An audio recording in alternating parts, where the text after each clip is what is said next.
The gender reveal smoke was supposed to be pink or blue, but when it came out pitch black at 3:47 p.m. on September 16th in front of 150 people, I watched my wife's face drain of color because she knew that wasn't baby powder in that cannon. It was the end of her 4-year lie.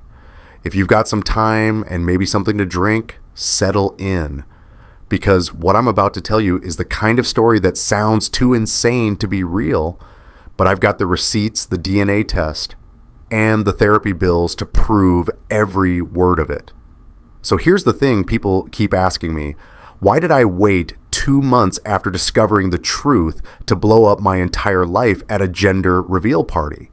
Why not confront her privately? Why not just leave quietly? And the answer is simple, because they didn't betray me quietly. They planned it, coordinated it, and executed it over 4 years while I played the role of the oblivious husband dreaming about fatherhood. So no, they didn't get a quiet exit.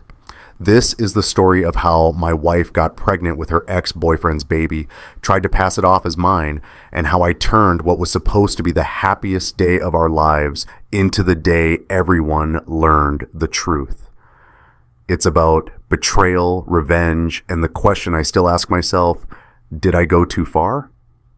But I'm getting ahead of myself. Let me start at the beginning, back when I still believed in happy endings. 6 months before that black smoke filled the air at Riverside Park, I was sitting on my couch on a Tuesday evening in April, grading AP U.S. history essays about the Constitutional Convention, when Rachel came home from work with a pregnancy test in her hand. April the 14th. I remember the date because it was 2 days after my birthday, and I remember thinking it was like a delayed present from the universe. I teach high school, Ridgewood High School in New Jersey, been there for 7 years. American history is my thing, specifically the Revolutionary period, and I'm the kind of teacher who actually gives a damn about his students. But that night, holding that positive pregnancy test, all I could think about was becoming a dad. It was all I'd wanted for years. Rachel and I had been married for 6 years at that point, together for 8 total. We met at a friend's beach barbecue in the summer of 2016. She was the funny, charming marketing girl who made everyone laugh, and I was the quiet teacher guy who apparently had kind eyes, according to her later. We got married 2 years after that, and it was good, comfortable, safe, or so I thought. The pregnancy announcement that April night was everything I'd dreamed of. I literally cried. I'm not ashamed to admit it. I'm a 32-year-old man who teaches teenagers about the Federalist Papers for a living, and I sobbed like a baby when I saw those 2 pink lines. I called my parents immediately. My mom cried. My dad, who never shows emotion, got choked up. My 2 older brothers, Brandon and Alan, sent congratulatory texts full of beer emojis and jokes about how I'd never sleep again. I was so happy I felt like my chest might explode. Rachel seemed happy too, but there was something in her eyes that I couldn't quite read. Looking back now, I know what it was. It was fear. But at the time, I chalked it up to normal pregnancy nerves. She kept saying things like, "I can't believe it finally happened, and this is so overwhelming." And I just held her and told her everything would be perfect. We'd been trying for about 2 years. At least that's what I thought. Rachel had been the one who was less enthusiastic about kids early on. When we first got married, she wanted to focus on her career. She was a marketing coordinator at a tech startup in Paramus, handling their social media and events. She was good at it, creative, and she liked the validation of being recognized at work. But around year 4 of our marriage, I started bringing up kids more seriously. I'm the youngest of 3 brothers, grew up in a stable, loving family right here in New Jersey. My dad was an accountant, my mom was a school librarian, boring maybe, but solid, and I wanted to recreate that for my own kids. Rachel finally agreed we could start trying in early 2022, but it never seemed to happen. Month after month, negative tests. She'd shrug it off, say we should relax about it, but I was tracking ovulation windows, buying special vitamins, reading articles about conception. Meanwhile, Rachel seemed to be sabotaging our timing. Too tired, too stressed. Not tonight. Let's just see what happens naturally. But then, in April 2024, boom, pregnant, finally. I started preparing immediately. The spare bedroom became the nursery project. I spent 3 weekends in May painting it a soft yellow, neutral since we didn't know the gender yet. I assembled a crib I'd bought online, researched car seats, made playlists of lullabies, downloaded pregnancy tracking apps on my phone. Every morning I'd check the app to see what size fruit the baby was. Today our baby is the size of a blueberry. Today, the size of a lime. I was obsessed in the best way possible. Rachel seemed distant from it all. She didn't want to talk baby names, didn't want to come shopping for nursery stuff, said she was overwhelmed and nesting in her own way. I figured it was just her personality. She'd never been the type to gush over baby stuff. Some women get really into pregnancy, others don't. I wasn't worried, but there were other things, little things that didn't add up, though I dismissed them all at the time. About 4 years earlier, in 2020, Rachel's old college friend group had reconnected. You know how that happens. Someone creates a Facebook group, people start reminiscing, and suddenly you're doing couple hangouts with people you haven't seen in a decade. The group included Derek Castellano and his wife Jennifer. Derek was Rachel's ex-boyfriend from college. They'd dated for 3 years, from ages 20 to 23, and it had been serious. He dumped her pretty abruptly to play the field after graduation, and Rachel had been devastated. But that was 10 years in the past by the time we all reconnected, so I wasn't threatened. Ancient history, right? Derek was a real estate agent, the successful kind who sells million-dollar homes in Bergen County. Charismatic, confident, always had the best stories at dinner parties. He was married to Jennifer, this genuinely sweet woman who was a pediatric nurse at Valley Hospital. Jennifer and I actually bonded pretty quickly. We were both the quieter, nicer halves of our marriages, and we'd end up talking books and music while Derek and Rachel held court with the louder personalities in the group. The four of us started hanging out regularly, double dates every month or so, game nights, dinners. It seemed normal. Derek and Rachel were friendly in that we're mature adults who dated a lifetime ago kind of way. There were inside jokes sometimes that I didn't understand, references to college parties or people I didn't know, but that's normal when people have shared history. What I didn't notice, what I was too trusting to notice, was how often Rachel insisted we see them, how she gets stressed before the hangouts, then weird after, how her phone habits had changed around the same time, right when the friend group reconnected. Suddenly she had a passcode I didn't know, took her phone to the bathroom, kept it face down on tables. When I asked about it once, she laughed and said she'd had some creepy DMs from a former coworker and wanted more privacy. Made sense. I dropped it. There was one more thing I should mention, something that haunts me now. About 18 months before the pregnancy announcement, so around October 2022, Rachel told me she'd had a miscarriage. I came home from school one day and she was on the couch, crying, saying she'd been spotting and cramping and had gone to the doctor, and they confirmed she'd lost the baby at 9 weeks. I hadn't even known she was pregnant. She said she'd suspected it, but wanted to wait to tell me until she was sure, and now there was nothing to tell except grief. I held her while she cried. I took the next day off work to be with her. I grieved too, even though I'd never known about the pregnancy. It felt like losing a future, a possibility. Rachel seemed devastated. I remember thinking how brave she was, suffering through it mostly alone because she hadn't wanted to get my hopes up. Yeah, about that. But I'm getting ahead of myself again. After the April pregnancy announcement, life moved forward. I was deep in nesting mode. Rachel was dealing with morning sickness, or so she said. She'd come home from work, exhausted, nauseous, needing to lie down. I'd make her ginger tea, bring her crackers, rub her feet. I was trying to be the supportive husband I thought she needed. But then came the first real crack, the one I couldn't quite ignore even though I tried. In early May, about 6 weeks after the positive test, according to Rachel's timeline, we were talking about the pregnancy, and she said something like, "I can't believe it happened so fast after we started trying." I paused because we'd been trying for 2 years, but then I realized she meant this specific cycle, except we'd only had sex once in March, and it was on my birthday, March 12th. I remembered because it had felt special, like a birthday present, and I'd thought at the time that it wasn't even close to her ovulation window based on her cycle tracking app, but whatever, miracles happen. But 6 weeks pregnant in early May meant conception around late March, right? The dates felt off. When I mentioned it to Rachel, she got vague.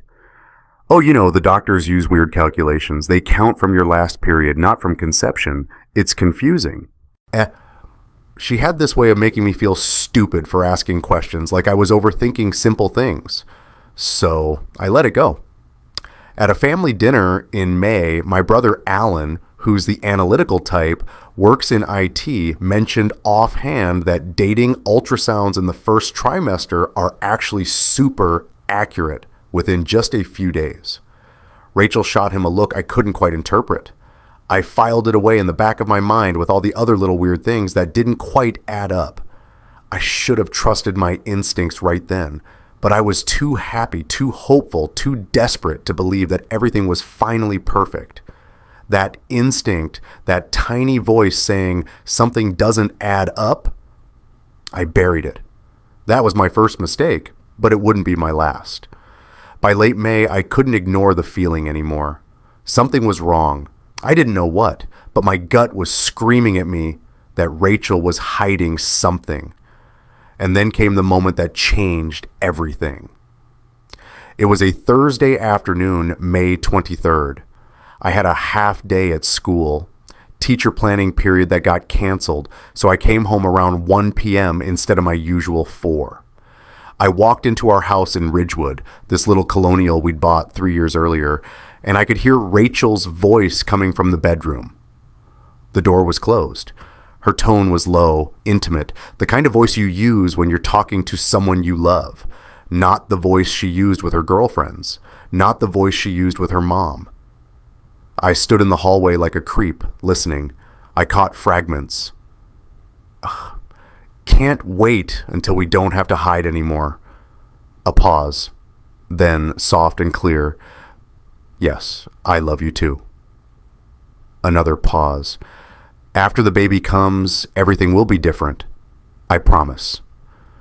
My blood went cold. I stood there for probably 30 seconds, not breathing, trying to make sense of what I'd heard. Then the bedroom door opened and Rachel came out, phone in hand, looking startled to see me. "You're home early," she said too brightly. "Yeah, who were you talking to?" "My mom." "Why?" Just sounded intense. She waved it off. "Oh, you know how she gets. Baby stuff makes her emotional."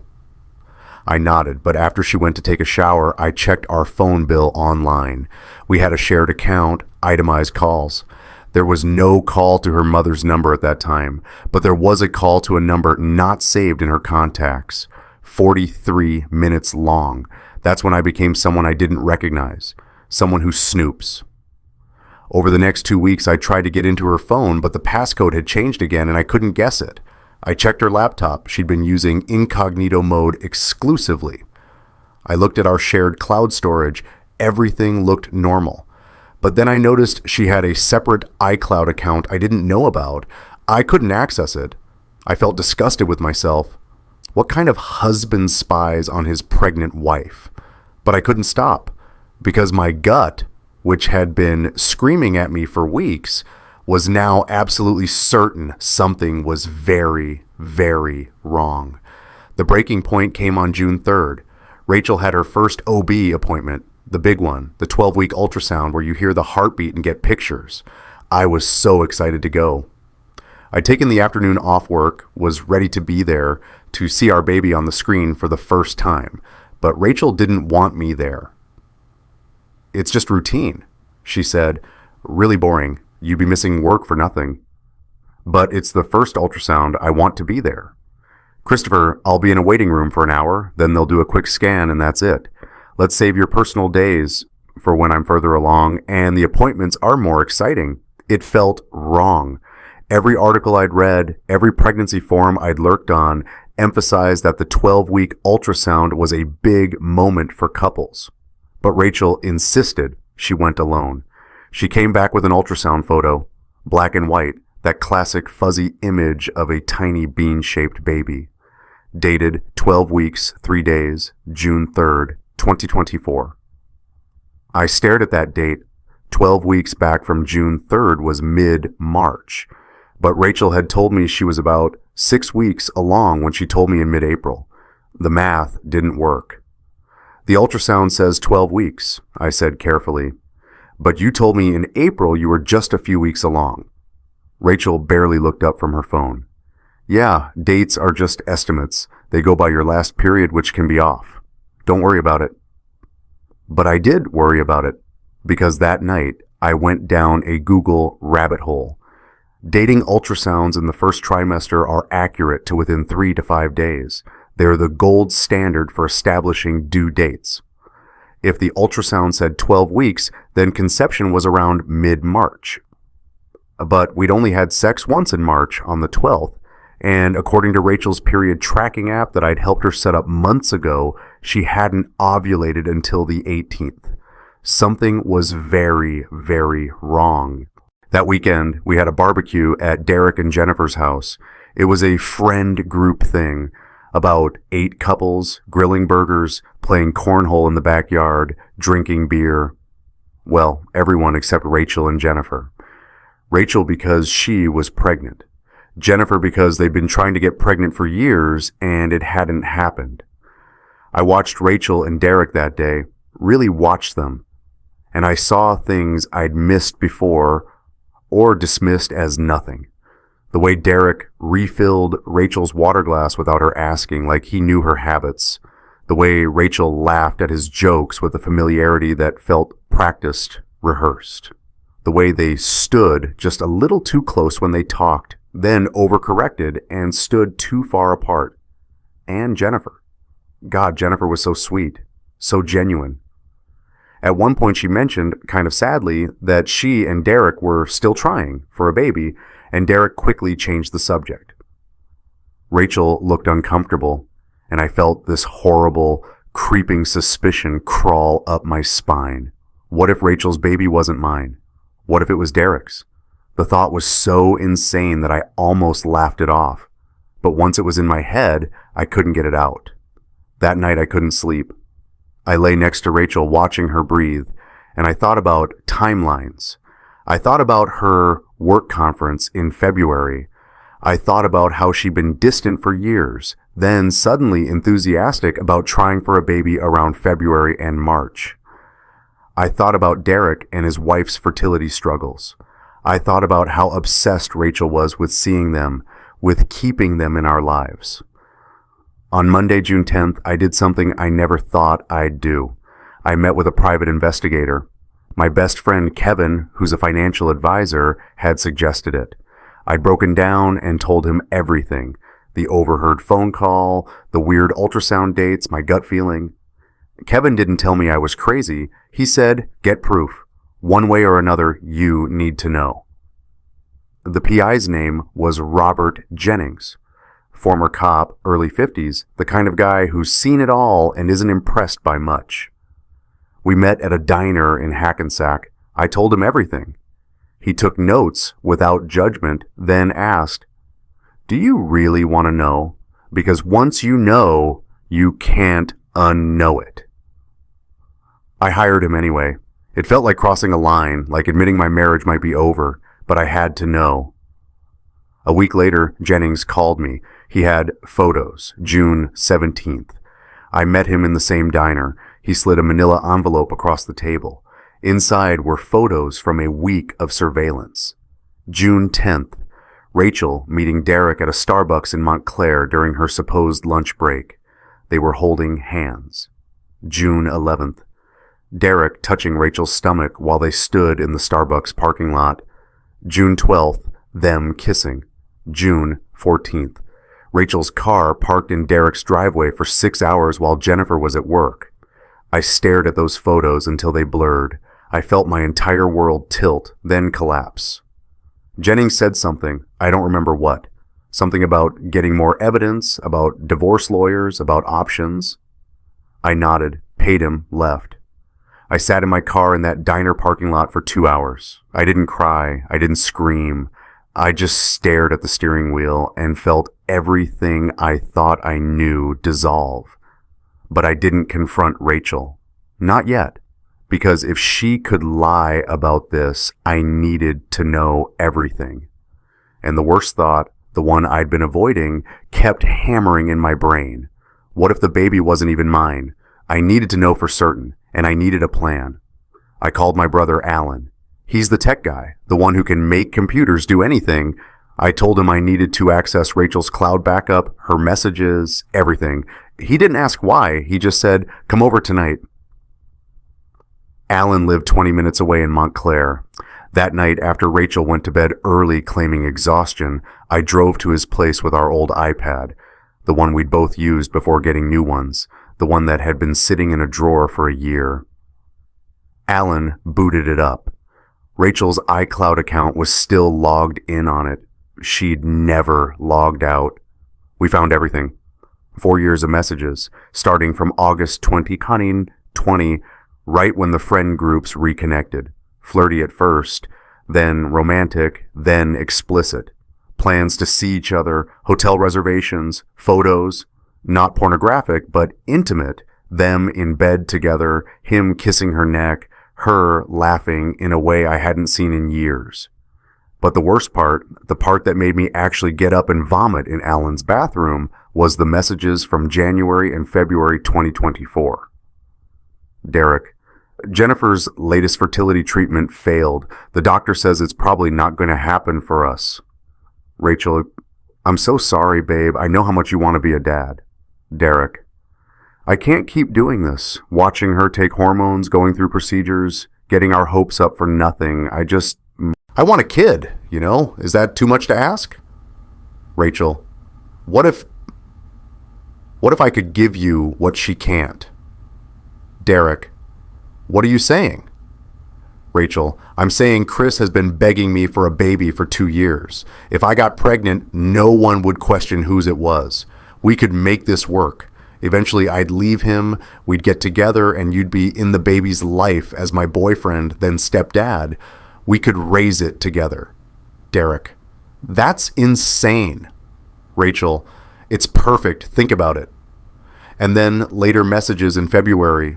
Rachel tracking her ovulation, planning when to sleep with both of us to maintain plausibility, talking about timing, making sure she got pregnant with Derek, not me, buying fake positive pregnancy tests online to show me early before she was actually far enough along for a real test, to manipulate the timeline in my head. I read those messages 5 times. Alan sat next to me in silence. Finally, he said, I'm sorry, man. I found more. Messages about the miscarriage in 2022. It wasn't a miscarriage. It was an abortion. Rachel had gotten pregnant with Derek's baby. They'd decided the timing wasn't right, and she'd ended it at 9 weeks. Then came home and cried in my arms about losing our baby. I had consoled her, held her, mourned with her for a baby that was never mine to begin with. Alan helped me download everything, thousands of messages, screenshots, photos, videos of them together, nothing explicit but clearly romantic, dinners, hotels, intimate moments, time-stamped, dated, backed up to 3 different drives. When I left Alan's house at 2 a.m., I was a different person. The Christopher who'd walked in was naive, trusting, hopeful. The one who walked out was cold, calculating, and absolutely certain of one thing. They weren't going to get away with this quietly. But I still needed proof about the baby, because everything else was circumstantial for legal purposes. If I was going to blow up my life and theirs, I needed to be absolutely certain. I contacted a family law attorney the next day. Margaret Hendricks, 50-something, tough as nails, came highly recommended. I met with her, showed her everything, and asked, Can I get a paternity test without Rachel knowing? Hendricks explained that prenatal paternity tests existed. Non-invasive, just a blood draw from the mother, safe for the baby, accurate after 8 weeks. And in New Jersey, with proper legal authorization, she could make it happen. Get the test, she said. Know for certain. Then we build your case. Rachel's next OB appointment was August 8th. 22 weeks pregnant. I insisted on going this time. She was surprised. I'd been weirdly distant for weeks, stressed about school stuff, but she agreed. Maybe she was relieved I was showing interest again. At the appointment, the OB did routine blood work.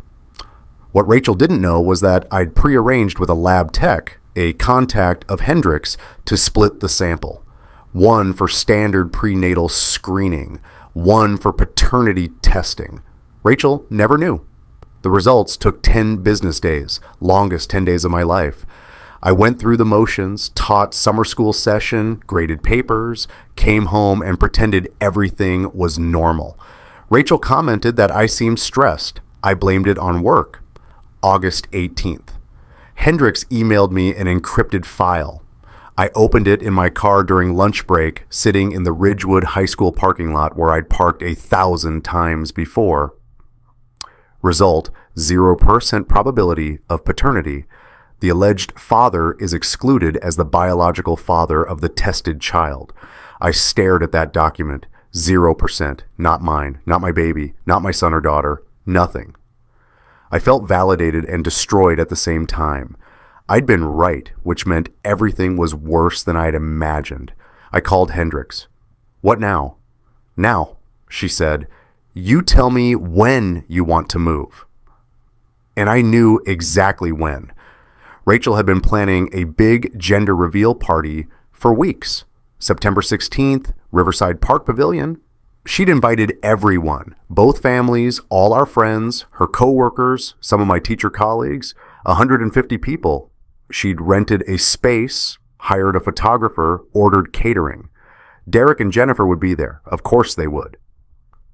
September 16th, I told Hendricks, the gender reveal party. I want everyone to know. Looking back, I know how that sounds. Vindictive, cruel even. But here's the thing. They'd planned this, coordinated it, executed it over months, even years if you count the affair. They'd used me, made me the fool, made me paint a nursery and buy a crib and download pregnancy apps and dream about being a father to a child that was never mine. They didn't get a quiet exit. They got the truth in front of everyone. The next month was the hardest performance of my life. I had to pretend everything was normal, had to act excited about the baby, had to be affectionate with Rachel, go to couple hangouts with Derek and Jennifer, smile for photos, discuss baby names. Meanwhile, I was secretly planning the most comprehensive revenge I could imagine. Hendricks filed for divorce, but didn't serve the papers yet. We documented all marital assets. The house was mostly my equity from before the marriage, joint savings, retirement accounts. I opened a new bank account, rerouted my paycheck, canceled credit cards Rachel had access to, changed all my passwords, built a legal fortress. I took over planning the gender reveal party, told Rachel I wanted to do this for her, that she was stressed and I wanted to contribute. She was touched. Grateful, even. It made me sick, but I kept going. I ordered a custom smoke cannon. Normal ones shoot pink powder for girls, blue for boys. Mine was going to shoot pitch black, the kind of smoke powder they use for Halloween special effects. I also ordered a custom banner. Instead of "It's a boy" or "It's a girl," mine said "It's a lie" in 3-foot-tall letters. And I arranged for an AV setup. Laptop, projector, screen. Told Rachel it was for a slideshow of pregnancy photos. Really, it was for the evidence. I told my brothers what I was planning. Brandon, the oldest, the protective one, was horrified but supportive. Tell me what you need. I'm there. Alan, the analytical one, asked, "Are you sure you want to do it this publicly?" And I said yes, because she'd humiliated me privately for 4 years. This was her turn. I told my parents a week before the party. My mother cried. My father didn't say anything for a long time, then just nodded. They were worried about the collateral damage, about Jennifer, about the baby. I acknowledged it. I knew innocent people would get hurt. But the truth had to come out. The 2 weeks before the party, I barely slept. I kept thinking about Jennifer, Derek's wife, who'd done nothing wrong, who'd been nothing but kind to me. She was going to be destroyed. And the baby. An innocent kid who'd be born into this mess. I questioned myself constantly. Was this too far? Was I becoming the villain? I talked to my therapist about it. I'd started seeing one in August, told her everything. She said, revenge rarely brings the closure we hope for, but I understand your need for truth.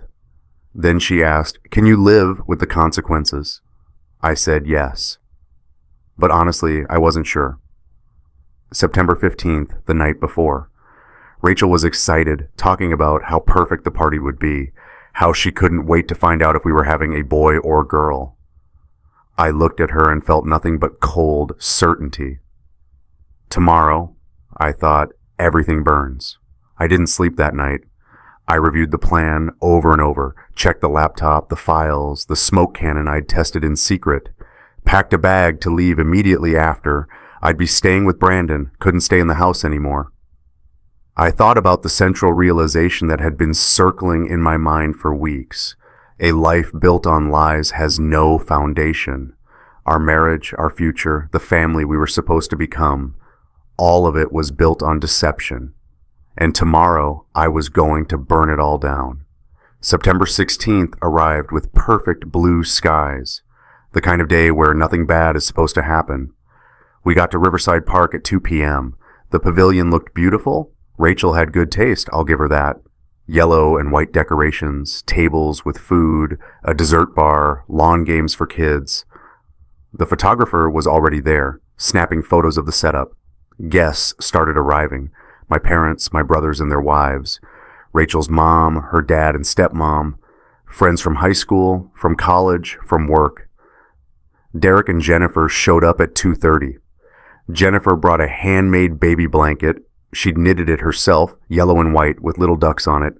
She handed it to Rachel with the sweetest smile and said, I made this for you, for the baby. I almost called it off right then, almost, because Jennifer was so genuine, so kind, and she had no idea what was about to happen to her.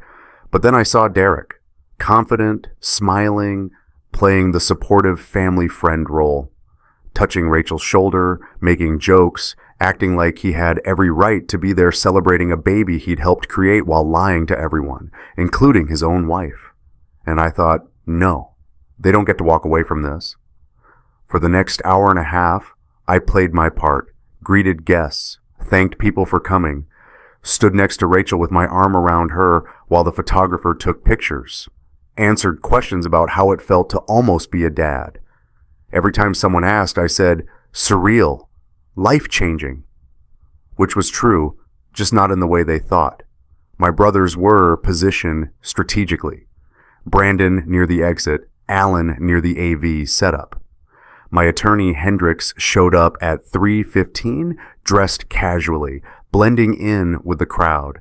The security guard I'd hired, an off-duty cop, friend of the PI, stood near the parking lot. At 3:35, I took the microphone. Can I have everyone's attention? The crowd quieted, gathered around. Rachel stood next to me, beaming, hand on her belly. Thank you all for coming to celebrate with us today, I said. My voice was steady, calm. Rachel and I are so grateful to have you here. People smiled. A few people called out congratulations. Before we do the gender reveal, I continued, I wanted to share something special. They say a picture is worth 1,000 words, but sometimes the truth requires a lot more than that. I gestured to the projector screen. Rachel looked confused. She thought this was the pregnancy photo slideshow. The projector clicked on. First slide, a screenshot of a text message. Rachel to Derek. I can't wait until we don't have to hide anymore. The crowd went silent, confused. Rachel's face drained of color. Chris, what are you... She started. Next slide. Hotel receipt. February 13th, 2024, Short Hills Marriott, $287, gasps, people pulling out their phones. Rachel trying to move toward the laptop. Alan stepped in front of her. Next slide, more messages. When the baby comes, we can finally be together. I love you. This is our chance. Derek was pushing through the crowd toward me. Brandon intercepted him. Don't, Brandon said quietly. Jennifer stood frozen, staring at the screen like she couldn't process what she was seeing. I kept going, methodical, clinical. For those wondering, I said into the microphone, these are messages between my wife Rachel and Derek Castellano, spanning the past 4 years. Rachel was screaming now. Turn it off. Christopher, stop. Rachel's mother, this is insane. You're having a mental breakdown. I projected the timeline next. A simple chart. Conception date per OB ultrasound, February 14th, 2024. Hotel receipt, February 13th, 14th. Rachel's positive test shown to me April 14th, but claiming 6 weeks pregnant when she was actually 12. Rachel told me she was 6 weeks pregnant in April.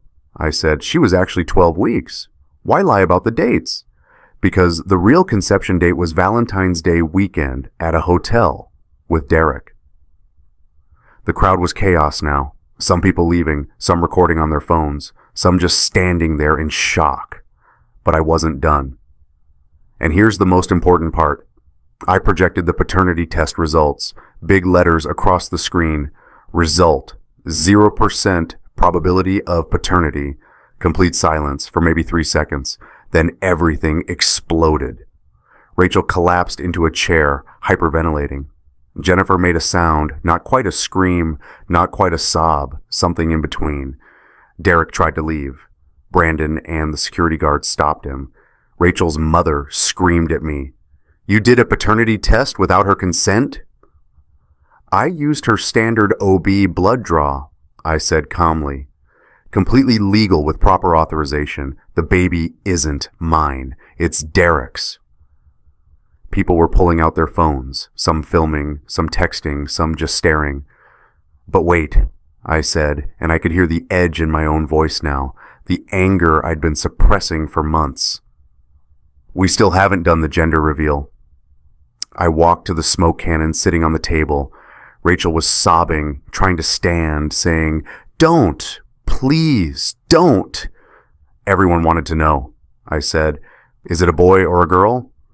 I pulled the trigger. Black smoke exploded from the cannon, pitch black, billowing out like something from a horror movie. At the same time, the banner dropped behind me. It's a lie in huge letters. Some people gasped. A few actually applauded. Most just stood there stunned as black smoke drifted across the park. Hendricks walked up to Rachel with an envelope. Rachel Mitchell Bennett, you've been served. The divorce papers fell from Rachel's shaking hands onto the grass. Hendricks handed another envelope to Derek. Legal notice regarding paternity matter. You may want to get your own attorney. Derek tore it up. I'm not signing anything. You don't have to, I said, and the DNA doesn't lie. And then Jennifer, sweet, kind Jennifer, who'd done absolutely nothing wrong, turned to Derek. You got her pregnant. Her voice was so small. While I was going through fertility treatments, while we were trying, Derek tried to explain. Started with, Jen, I can explain. She slapped him. The only moment of physical violence in the whole thing. Then she couldn't breathe. Full panic attack. Collapsed. Her sister rushed over. Someone called 911. And I felt it, the first crack in my certainty, the first real stab of guilt, because Jennifer was innocent. And I just destroyed her world in front of 150 people. I'm sorry you all had to witness this, I said into the microphone one last time. But I needed the truth to come out. My wife and her ex-boyfriend conspired to pass off their child as mine. They planned it, coordinated it, used me, and I refused to let them get away with it quietly. I handed out USB drives to both families. All the evidence, 4 years of messages, photos, timeline. Make your own judgments. Rachel's friends surrounded her. Derek stood alone, his male friends looking at him with disgust. My family formed a protective circle around me. "Let's go," I said to my brothers. I walked out. Didn't look back. Behind me, I could hear Rachel screaming my name, Jennifer sobbing as the ambulance arrived, the confused murmurs of 150 people trying to make sense of what they'd just seen. Black smoke still drifted across the park, staining the perfect blue September sky. As I walked away from that park, I could still hear Rachel screaming, Jennifer sobbing, and the confused murmurs of 150 people trying to process what they'd just seen. I felt nothing. No triumph, no relief, just a strange emptiness. I'd done it. I'd exposed them. But standing there in the parking lot, watching the black smoke fade into the September sky, I couldn't shake one thought. Was I the hero of this story? Or had I just become the villain? The next 72 hours were a blur. I stayed at Brandon's house. My phone exploded. 200 plus texts, 50 plus calls. I turned it off. Couldn't deal with it. Couldn't deal with anything except the image of Jennifer's face. The sound she'd made when she realized her husband had gotten another woman pregnant while she'd been pumping her body full of hormones and going through painful fertility treatments. Brandon brought me food. I couldn't eat. His wife tried to talk to me. I couldn't form sentences. I just sat in their guest room, staring at the wall, replaying the whole thing over and over. On September 17th, the story went viral. Not nationally or anything, but locally it spread like wildfire. Gender reveal turned divorce reveal. Multiple guests had posted videos. Rachel and Derek's names were trending in North Jersey Facebook groups. The comments were split. He had every right to expose them. But doing it publicly like that? That's cruel. What about Jennifer? She didn't deserve that. The baby is innocent in all this. My attorney called. The viral attention could complicate proceedings, Hendricks said, but your evidence is solid. We'll be fine. I didn't feel fine. Rachel's family came at me hard. Her mother left a voicemail so venomous I deleted it without listening to the whole thing. Something about how I'd humiliated her daughter, how Rachel could lose the baby from the stress, how I was a monster. Rachel's father, divorced from her mom, remarried, more reasonable, called me directly. "I'm not defending what Rachel did," he said carefully, "but that party... Christopher, that was too far. You traumatized people." "She traumatized me for 4 years, I said. "I know, I'm sorry, but 2 wrongs. I hung up. The friend group fractured immediately. Some people sided with Rachel. She made a mistake. She doesn't deserve this. Some sided with me. A 4-year affair isn't a mistake. It's a choice. Most just disappeared, not wanting the drama. Derek and Rachel were completely ostracized.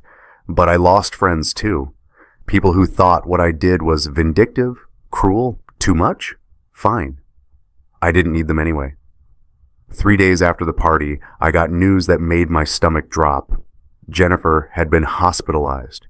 Not from the panic attack at the party, from something worse. A friend of a friend told me she'd had a severe depressive episode, wasn't eating, having thoughts of self-harm. They'd put her on a 72-hour psychiatric hold.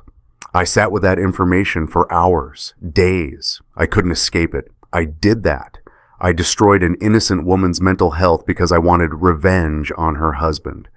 I wrote her a letter, pages and pages, apologizing, explaining that I didn't know how else to reveal the truth, that I was sorry she got caught in the crossfire.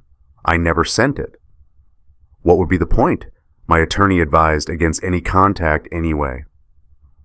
"You didn't make Derek cheat," Alan told me when I broke down about it. "You didn't make Rachel lie. They did this." "But I pulled the trigger on that cannon," I said. "I chose the public execution. I chose to destroy Jennifer's world in front of everyone she knew." Alan didn't have an answer for that. By late September, the consequences were spreading to every part of their lives. Jennifer filed for divorce 3 days after the party, moved in with her sister. Her family got a restraining order against Derek. Derek's parents, wealthy, image-conscious people, cut him off financially. He'd been getting loans from them for years. Now, nothing. Derek's real estate company put him on administrative leave. Two big clients dropped him immediately when the story spread. In luxury real estate, your reputation is everything. His was destroyed. Rachel got fired. Her tech startup called it position elimination, but everyone knew why. She was a marketing coordinator, a public-facing role. They couldn't have someone representing their brand who'd been publicly exposed for a 4-year affair and pregnancy deception. She blamed me. Of course she did. Through her lawyer, through mutual friends, through anyone who would listen. Christopher took my job, took my reputation, took everything. I didn't feel vindicated, I just felt tired. By early October, 1 month after the revelation, I was back teaching. It helped. When I'm explaining the Constitutional Convention to 30 teenagers, I'm not thinking about my own life. When I'm grading essays about the Federalist Papers, I'm not replaying Jennifer's collapse or Rachel's screams. My colleague Trish, an English teacher in her 40s who'd been through her own divorce, became an unexpected friend. She'd sit with me during lunch and just exist. Didn't ask questions, didn't offer platitudes, just made me feel less alone. "It gets easier," she said once, "slowly. So slowly you won't notice. Then one day you'll realize you went a whole hour without thinking about it." I wanted to believe her. In late October, I found my own place, a small 1-bedroom apartment in Fort Lee. I couldn't stay with Brandon forever, and I couldn't go back to the house in Ridgewood. Too many memories. The nursery I'd painted, the crib I'd assembled, all of it for someone else's child. My first night alone in the new apartment, I sat on the floor. I didn't even have furniture yet, and felt the weight of everything. The divorce was almost finalized. My marriage was over. The life I'd imagined, the family I'd dreamed of, all gone. But there was also something else, a strange kind of freedom.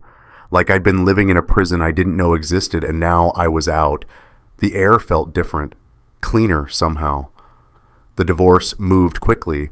Rachel's lawyer tried to claim emotional distress damages, tried to paint me as abusive for the public revelation. Hendricks shut it down hard.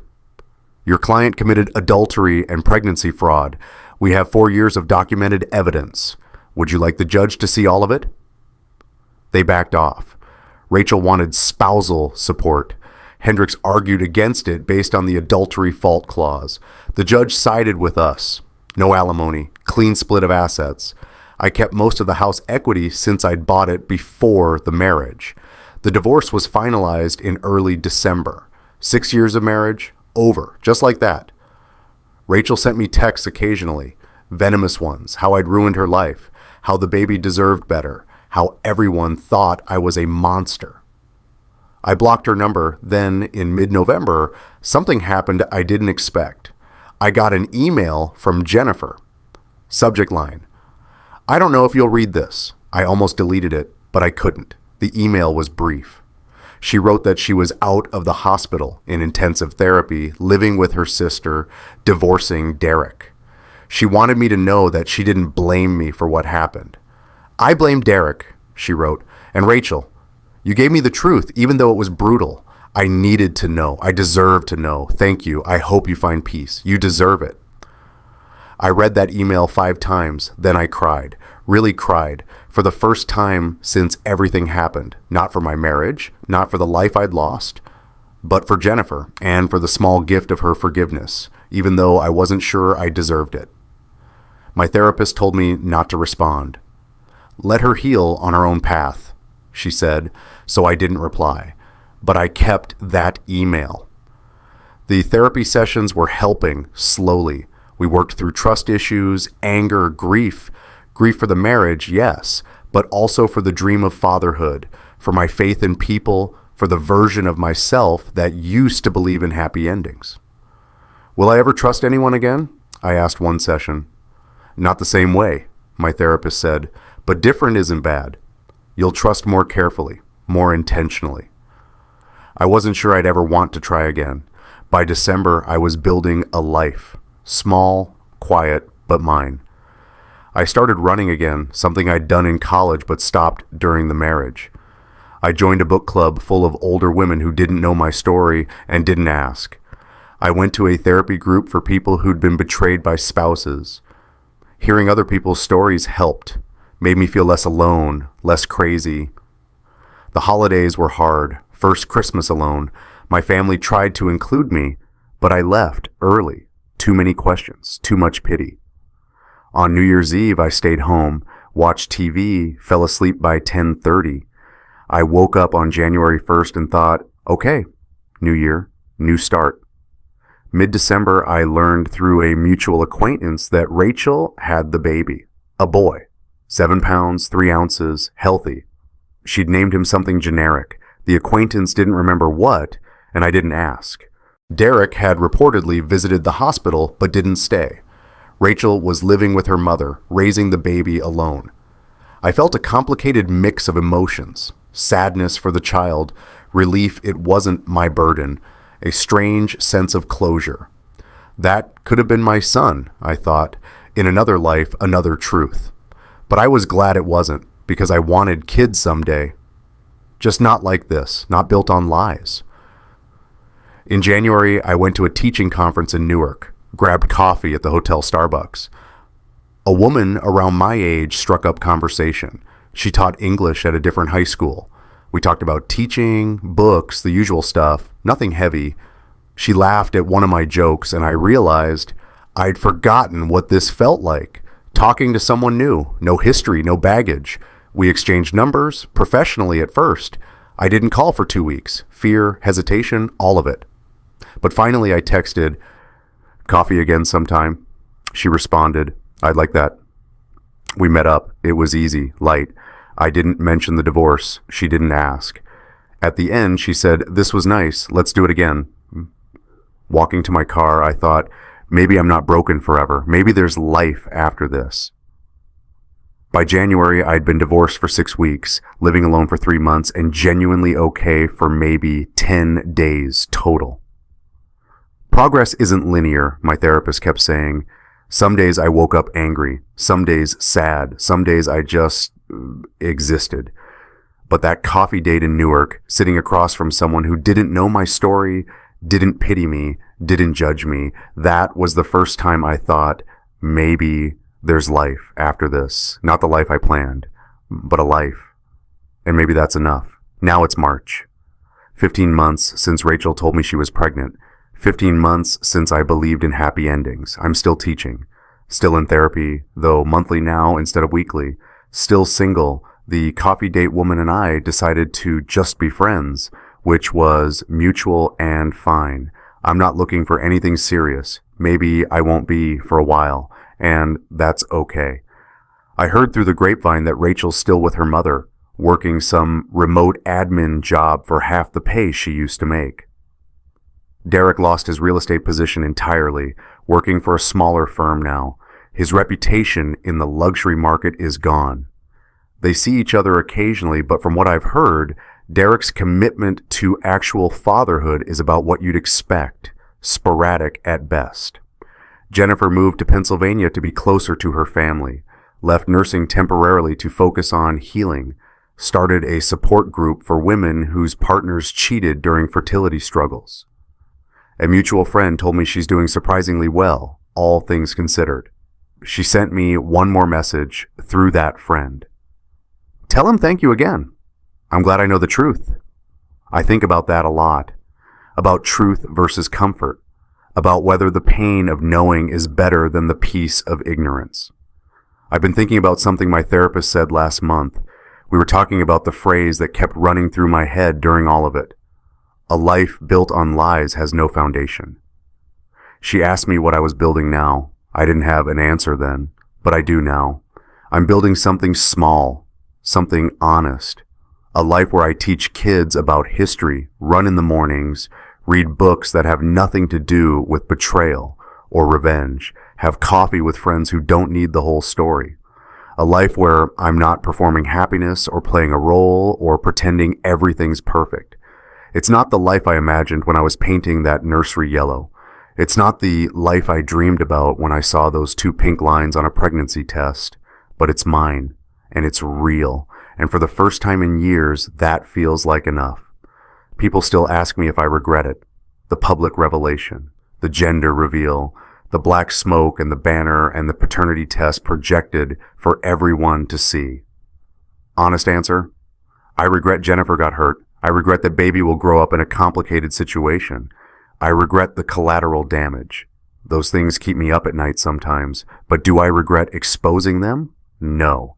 They made their choices for 4 years, coordinated them, planned them, executed them while I painted nurseries and downloaded pregnancy apps and dreamed about being a father. I made mine for one day, one afternoon, one moment of truth instead of continued lies. Maybe that makes me vindictive. Maybe that makes me cruel. Or maybe it just makes me someone who refused to be gaslit into silence. Someone who decided that his truth, his pain, his reality deserved to be seen instead of hidden. I think about that ultrasound photo sometimes, the one from Rachel's 12-week appointment, that little bean-shaped shadow that I thought was my child. I kept it for weeks, carried it in my wallet like a talisman of the future. After everything came out, I threw it away. But I remember what it felt like to look at it and feel pure joy, pure hope. That feeling was real, even if the foundation was false. And I think that's what hurts the most, not the betrayal itself, but the realization that something I felt so deeply was based on something that never existed. But I'm learning to trust my feelings again, slowly, carefully. The coffee dates, the conversations with friends, the moments of genuine laughter, I'm learning to believe in them without waiting for the other shoe to drop. My brother Brandon asked me last week if I'd ever want kids someday. Really asked, seriously, not just making conversation. I thought about it, really thought about it. Yeah, I said, someday, with someone who actually wants them with me, not as a plot point in someone else's scheme. He nodded, didn't push, just said, you'll get there. And maybe I will, or maybe I won't. Maybe I'll build a different kind of life entirely. One that doesn't include marriage or kids or any of the traditional markers of happiness I used to think I needed. The truth is, I don't know what the future looks like. For the first time in my life, I'm okay with that uncertainty, because uncertainty built on truth is better than certainty built on lies. A few nights ago, I was sitting on my apartment balcony grading papers, and I thought about Rachel and Derek and Jennifer and the baby and everyone else caught in the blast radius of that September afternoon. I wondered if they think about it as much as I do. If Rachel looks at her son and sees Derek's eyes and feels guilt or love, or some complicated mix of both. If Derek regrets it or blames me or just sees it as bad luck. If Jennifer has days where she wishes I'd never told her the truth. I don't know. I'll probably never know. But I know this. They say the truth will set you free. What they don't tell you is that freedom comes with a cost. I paid it. I'd pay it again. Because living in a beautiful lie almost destroyed me. Living in an ugly truth saved me. And if there's one thing I've learned from all of this, it's that I'd rather stand alone in the light than together in the dark. Every single time. The nursery's empty now. Someone else owns that house. The crib I built is gone, probably sold on Facebook Marketplace to actual parents who'll use it for their actual baby. The pregnancy apps are deleted from my phone. The name lists, the parenting books, the dreams, all of it gone. But I'm still here, still teaching the American Revolution to 32 teenagers who don't care about my personal drama. Still running in the mornings when the air is cold and clear. Still calling my parents on Sundays. Still existing, moving forward, building something new on ground that's actually solid this time. And tomorrow, I'll do it again. And the day after that. Until one day, I'll realize I've built a whole life, a real one, an honest one, from the rubble of the old one. That's the thing about foundations. When they crumble, you have two choices. Stand in the wreckage and mourn what was, or start building something new. I chose to build. And yeah, it's slower this time, more careful, every brick placed with intention instead of assumption. Every relationship examined instead of accepted. Every moment of happiness held gently instead of grasped desperately. But it's mine. Built on truth, built on scars, built on the hard-won knowledge that I'd rather be alone and honest than together and deceived. A life built on lies has no foundation. But a life built on truth? That's something worth standing on, even if you have to build it one brick at a time, even if it takes years, even if you're building it alone, because in the end, that's the only kind of life worth living.